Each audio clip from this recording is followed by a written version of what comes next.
not like us, they not like us, they not like us.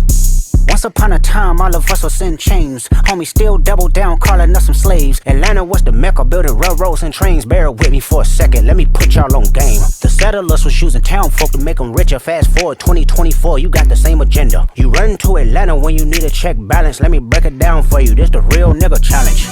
Yo, Kendrick dropped one of the illest diss tracks when he dropped Not Like Us, which was actually aimed at Drake.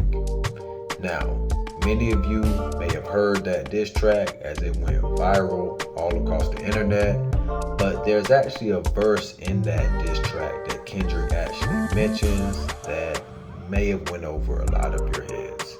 So I'm gonna dive deeper into that now. So we all know that the city of Atlanta is considered to be the Mecca. It is like the cultural home. It is a cultural phenomenon for anything hip hop, anything black excellence, anything black business excellence, anything in general that has anything to do with the culture, right? Now, also in this diss track, Kendrick alluded upon how Drake was actually considered to be a colonizer because he actually comes into Atlanta.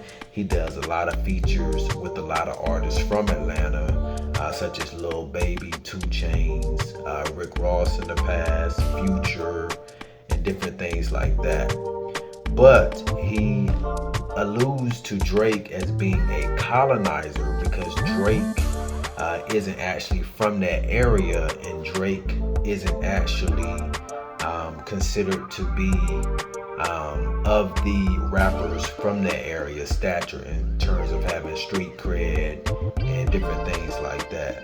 So he's trying to say that Drake comes into that area just to do features with those rappers who actually have the street cred and are actually from that area, just so Drake can get some type of street credibility himself.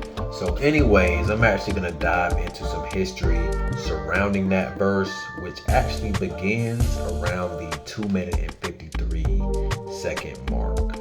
So in the verse, Kendrick was actually referring to black people during the Civil War era that actually lived in, helped build, and actually worked in the railroad industry in Atlanta during that time period.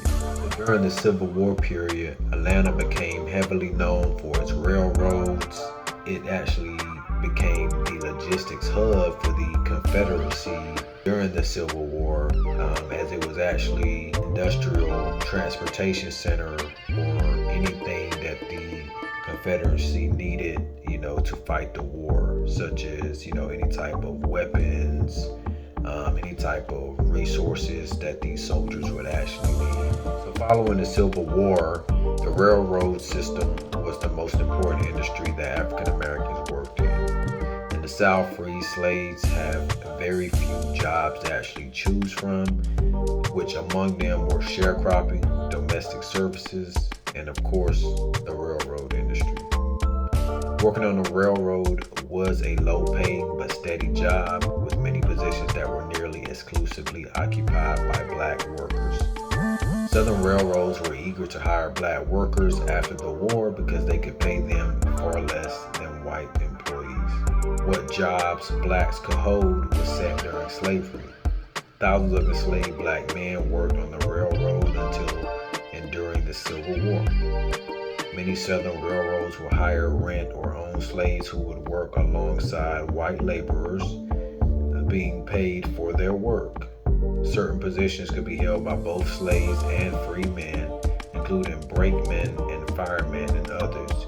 Usually the more physically intensive jobs like track building and maintenance were almost entirely the domain of African Americans. Blacks were prevented by law from holding more skilled jobs like engineer, though slaves skilled in blacksmithing, masonry, carpentry worked on the railroads too. The work, especially laying track through rough terrain and tunnels, was hard and was done manually using shovels, picks, axes, black powder, wheelbarrows, ropes, mules, and horses. Working as part of the train crew was not easy. Before automatic air brakes and modern couplers, blacks working as brakemen stood a high chance of inquiry while working on a train. To stop a train, brakemen would have to turn a wheel on each individual car to apply brakes on that car. So yeah, that's just a little backstory of actually, blacks actually working in the railroad industry in Atlanta during that time period. Again, it was very clever of how Kendrick actually used that to compare Drake and what he's actually doing in the industry in terms of linking up with Atlanta artists in the way Kendrick describes it in terms of, trying to use them, just to infiltrate the hip hop music industry, right? Because Atlanta is the mecca. Everything that comes out of Atlanta tends to be hot, and everything that comes out of Atlanta, just is what's going on in the culture right now. Atlanta is the heartbeat of hip hop music during this time period. At one period, it was New York, or during one period, it was New York, but at this time, it is Atlanta. So yeah, and back in the day, just to confirm, it is true.